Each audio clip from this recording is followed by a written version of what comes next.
जब भी लंबी गणना करनी हो, 3-4 महीने की, 6 महीने की, 12 महीने की, तब 4 ग्रहों को महत्वपूर्णता दी जाती है। राहु, केतु और बृहस्पति, शनि। ये 4 ग्रह ऐसे हैं जिनकी महत्वपूर्णता होती है, क्योंकि ये ग्रह लंबे समय तक टिकाव रखते हैं और प्रभाव भी वैसे ही लेकर के आते हैं। और इन्हीं ग्रहों के पास में मोटा मोटे प्रभाव इन्हीं के पास में होते हैं। तरक्कियां शनि देगा, अचानक चीजें राहु देगा, अध्यात्म से केतु जोड़ेगा, ज्ञान बृहस्पति देगा, आपको विजडम बृहस्पति देगा। तो बहुत सी चीजें इन 4 ग्रहों के पास में हो जाती है। अब बात यहां पे मिथुन राशि की करें कि 2024 का साल आपका निकला। साल के 4 महीने अंतिम बचे हैं और इन 4 महीनों में ये 4 ग्रह आपके साथ में कैसा प्रभाव लेकर के आते हैं, क्योंकि इन चारों ही ग्रहों के कुछ ना कुछ बदलाव आप देखेंगे। इस समय में शनिदेव भी बदलाव करेंगे। शनिदेव नक्षत्र परिवर्तन वक्री अवस्था में करके वापस से मार्गी भी होंगे। बृहस्पति देव वक्री भी होंगे इसी समय में केतु ग्रह है, जो केतु भी अपने नक्षत्र को बदलेगा। ये 3 ग्रहों पे सीधे प्रभाव है। अब 3 के प्रभाव हैं तो राहु भी पीछे नहीं रहेगा और राहु भी अपने प्रभाव लेकर के आएगा। तो यहां इस वीडियो में इन 4 ग्रहों की बात, इन 4 महीनों के लिए। सितंबर महीने में इन ग्रहों के कोई भी बदलाव देखने को नहीं मिलेंगे। इस बार सितंबर में कोई बदलाव इन 4 ग्रहों के है नहीं। अक्टूबर महीने में पहला बदलाव आप देखेंगे शनि देव में। अब शनि के पर्सपेक्टिव से बात करें, शनि देव में बदलाव देखेंगे और शनिदेव वक्री अवस्था में अपने नक्षत्र को बदलेंगे। शनिदेव नक्षत्र कौन सा बदल रहे हैं? शनिदेव नक्षत्र बदल रहे हैं, शतभिषा नक्षत्र में पहुंच जाएंगे वक्री अवस्था में, बिल्कुल। और शतभिषा नक्षत्र किसके अधीन आ जाता है? शतभिषा नक्षत्र राहु के अधीन है। और आपको मैंने पहले बताया था, राहु ग्रह अभी शनि के नक्षत्र में चल रहे हैं, तो इन दोनों ग्रहों ने एक दूसरे के नक्षत्र बदल दिए, मतलब परिवर्तन योग बना इनके पास में। अब ये परिवर्तन योग आप पे क्या प्रभाव लाएगा?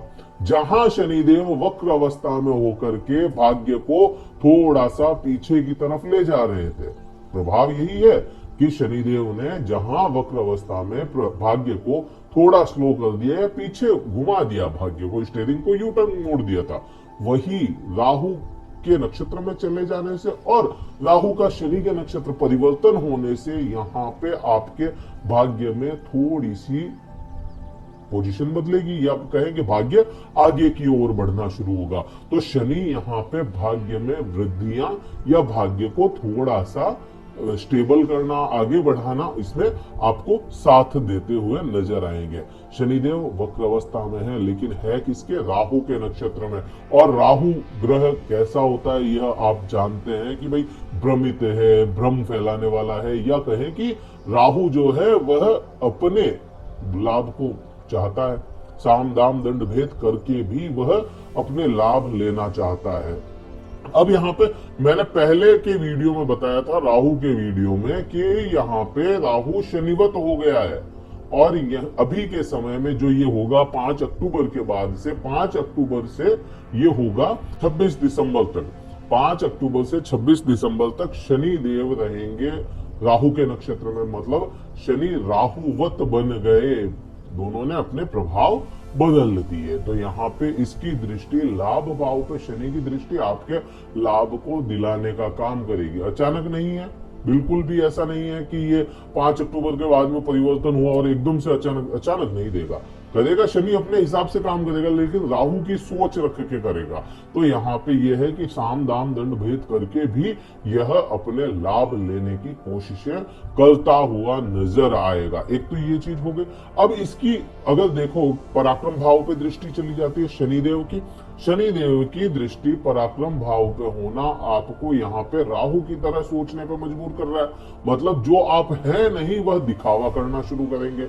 इसको कहें उन लोगों के लिए जो सोशल मीडिया से जुड़े हैं, उन लोगों के लिए कि भाई जो दिखावे का काम करते हैं, शो का काम कर रहे हैं, दिखावा है जिनके जीवन में कि भाई दिखते कुछ और है, करते कुछ और है। इसको एक तरह से कह सकते हो आप कि देखने की नजरिया कुछ और है और वो निकलेंगे कुछ और। ऐसे जो भी लोग होते हैं ना, सेल्स के लोग कह सकते हो, सेल्स का जिनका काम है, उनके लिए समय बहुत अच्छा हो सकता है। तो यहाँ पे उसमें आपको फायदा मिलता हुआ नजर आएगा, क्योंकि दिखेगा कुछ और, होगा कुछ और।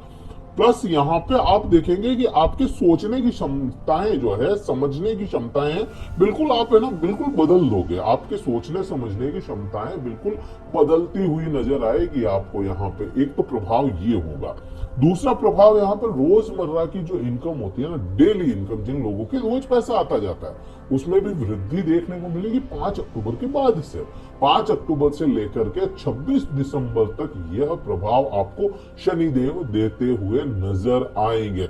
अब वही शनिदेव की 10वीं दृष्टि की बात करोगे तो 10वीं दृष्टि आ जाती है आपके छठे भाव पे। यहाँ पे आपको समझना पड़ेगा, यहाँ पे राहु की भी दृष्टि है, यहीं पे आपके इस शनि की भी दृष्टि है, और यहीं पे आपके बृहस्पति की भी दृष्टि है। तो यहाँ पे आपको स्वास्थ्य संबंधी समस्याएं आती रहे जाती रहे, लोन लेना पड़ सकता है।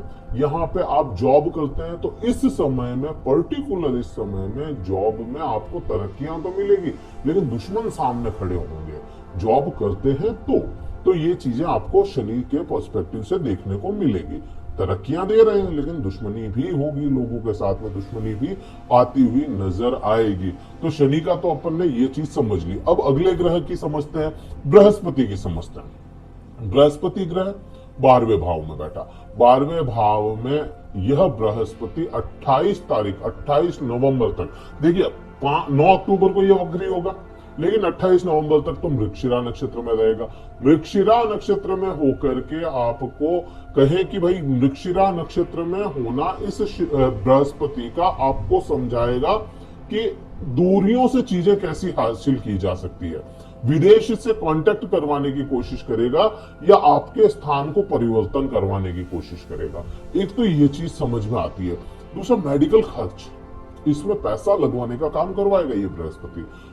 मेडिकल खर्च बढ़ा सकता है आपका, आपके ऊपर ना बढ़े लेकिन किसी के लिए भी बढ़ाना जायज है ना, कि परिवार में कुछ हो जाए तो उसके लिए देना पड़ जाए। तो ये चीज यहाँ पे समझ में आती है। लेकिन यहाँ पे एक चीज और समझ में आती है कि बृहस्पति भारी ग्रह है ना, तो बुरी परिस्थितियों को जहां बैठता है वहां दबा देता है। तो यहाँ पे कोर्ट केस से रिलेटेड अगर कोई इश्यूज थे तो उसको यह दबाएगा या उसको डिले करवाएगा, डिले करवा के आपका काम निकालने की कोशिश करेगा ये बृहस्पति। बृहस्पति की 5वीं दृष्टि से बात करोगे तो बृहस्पति की वक्र अवस्था है। वक्र अवस्था में बृहस्पति अपने प्रभावों को भी कम करता है। ये चीज अपने को भूलनी नहीं चाहिए, क्योंकि एक बार तो 28 डिग्री तक चला जाएगा, 28-29 डिग्री तक, बिल्कुल बुजुर्ग अवस्था से वापस बैक होता हुआ आएगा ये। तो यहाँ पे अपने को समझना पड़ेगा, बुजुर्ग अवस्था में जाकर के वापस बाल्य अवस्था की तरफ घूमेगा ये, तो उस समय अपने प्रभाव भी कम करता हुआ नजर आएगा। तो यहाँ पे बृहस्पति की 5वीं दृष्टि जो आपके सुख भाव या केतु पे चली जाती है ना, तो यहाँ प्रभाव आपको थोड़े से एक्सपेंसेस बढ़ाने के करेगा। यहाँ पे आपकी इच्छाएं तो हो गई कि बहुत कुछ के ये खरीद लें वो खरीद लें, सुख भाव के लिए, सुख के लिए, तो उसके लिए है ना आपको सोच समझ के डिसीजन लेने पड़ेंगे। ऐसा नहीं है कि बिल्कुल हाँ ले लो, ऐसा नहीं। सोचो समझो फिर आप है ना किसी भी तरह का पैसा इन्वेस्ट करना किसी भी चीज में। जो चीज आप खरीदते हैं उसमें प्रॉब्लम आ सकती है तो सोच समझ के। बढ़ोतरियां तो यहाँ पे ये नहीं है कि बढ़ोतरियां नहीं, बढ़ोतरियां हैं लेकिन थोड़ी सी कंडीशंस आ गई उसमें कि भाई प्रॉब्लम भी तो आ सकती है ना। तो अपने को सोच समझ के फैसला लेना पड़ेगा। चाहे कुछ भी ले रहे हो, चाहे एक मोबाइल भी ले रहे हो, तो मोबाइल को भी सोच समझ के लेना है कि कौन सा लेना है, कैसे उसके फीचर्स वगैरह समझ के लेना। तो यहाँ पे ये चीज हो जाती है। तो ये हो गया। कुछ लोगों को गाड़ी खरीदने के भी योग बनेंगे यहाँ पर। जिन लोगों के बृहस्पति अच्छी पोजीशन में है और कुंडली में भी वक्री अवस्था में है, उनके अगर लग्न चार्ट में, जन्म पत्रिका में अगर यह बृहस्पति वक्र अवस्था में ही है उनके चार्ट में, तो उनके गाड़ी खरीदने के योग बहुत प्रबल हो जाएंगे। तो ये भी एक यहाँ पे बनता है। अब बृहस्पति का पर्सपेक्टिव अगर यहाँ से देखोगे तो बृहस्पति का पर्सपेक्टिव आपको छठे भाव पे दृष्टि होना, यह आपको जॉब में तरक्कियां दिलवाता है। तो यहाँ पे भी क्लियर अपने को समझ में आ जाता है। अब यहाँ पे देखोगे तो रिसर्च से जुड़े लोग, जो अष्टम भाव के पे दृष्टि जा रही है, बृहस्पति की 9वीं दृष्टि अष्टम भाव, यह रिसर्च से जुड़ा है, अष्टम भाव ससुराल से जुड़ा है, अष्टम भाव दुख दर्द से जुड़ा है, पीड़ाओं से जुड़ा है, गुप्त शत्रुओं से जुड़ा है। अब बृहस्पति का काम क्या है? वृद्धि करवाने का। अब क्या हो रहा है? बृहस्पति वक्र अवस्था में होंगे, तो वक्र अवस्था में थोड़े कम हो जाएंगे, तो दुख दर्द को कम करेंगे, आपके यहाँ पे गुप्त शत्रुओं को थोड़ा कम करने की कोशिश करेंगे, यहाँ पे आपके रिसर्च को लेकर के, यहाँ पे क्योंकि वक्र अवस्था उल्टा देखेंगे, तो वक्र अवस्था में भी रिसर्च के लिए, ये जो भी लोग रिसर्च से जुड़े हैं उनके लिए यह बड़ा काम का हो जाएगा, ये समय बहुत होगा। डिस्टेंस एजुकेशन ये बृहस्पति दिलवाएंगे आपको, दूर से पढ़ने की जो डिस्टेंस एजुकेशन आजकल होती है उसके लिए, विदेश में जाकर के पढ़ने के लिए यह बृहस्पति आपको बहुत अच्छे रिजल्ट देते हुए नजर आएंगे। अब बात करते हैं 12 नवंबर को। अच्छा, ये बृहस्पति है जो पूरे साल के शायद फरवरी तक यहाँ पे ये परिवर्तन करेंगे या मार्गी होंगे, तो ये प्रभाव इस तरह से आते हुए नजर आएंगे।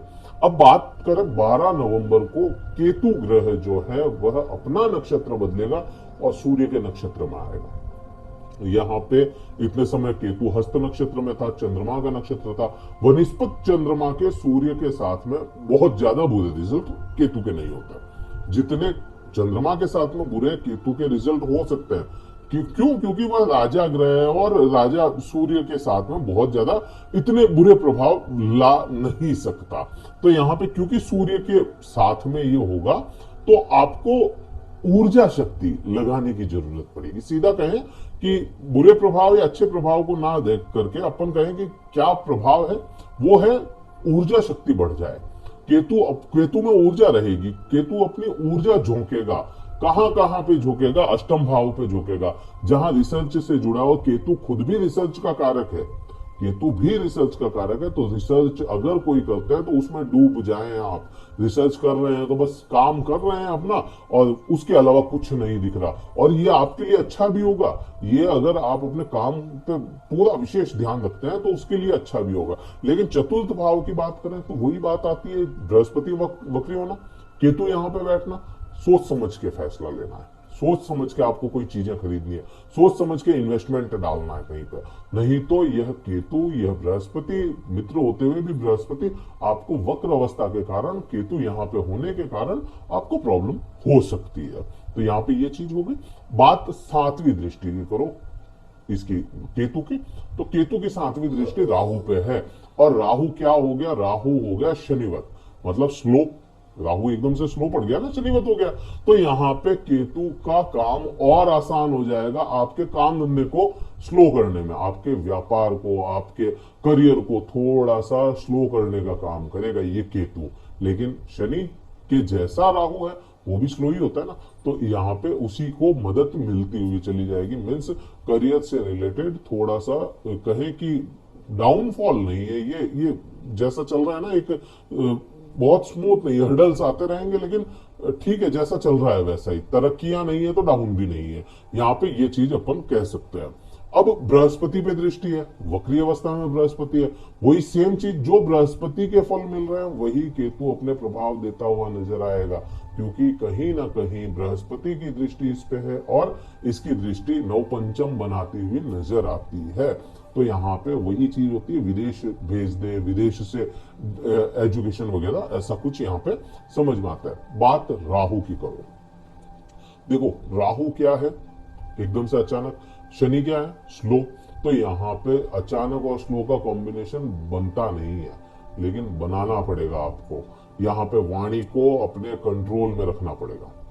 यहाँ पे ये राहु अडल्स ला रहा है, तरक्कियां एकदम से नहीं दे पाएगा। अभी राहु को भूल जाओ कि एकदम से तरक्कियां दे पाएगा ये, लेकिन इसको संभालना तो पड़ेगा ना, कैसे ना कैसे। तो आपको अपने वाणी पे कंट्रोल रखना है, क्योंकि वाणी भाव पे राहु है, तो यहाँ पे वाणी का पूरा विशेष ध्यान रखना पड़ेगा। किसी से कड़वा नहीं बोलना, वाणी का ही यही एक उपाय है राहु का आपके लिए। तो फिलहाल धन संचय की बात करो तो धन संचय राहु और शनि दोनों देते हुए नजर आते हैं आपको, तो इसमें कोई बड़ी प्रॉब्लम आपको देखने को नहीं मिलेगी। धन संचित तो करवाएगा, लेकिन बहुत ज्यादा नहीं। यहाँ पे ये चीज भी कोई ऐसी डिजीज आपको पकड़ सकती है जो आपके हेरिडिटी में हो, हेरिडिटी डिजीज आपको आ सकती है जो आपके ब्लड लाइन में हो, उसका राहु का रहेगा।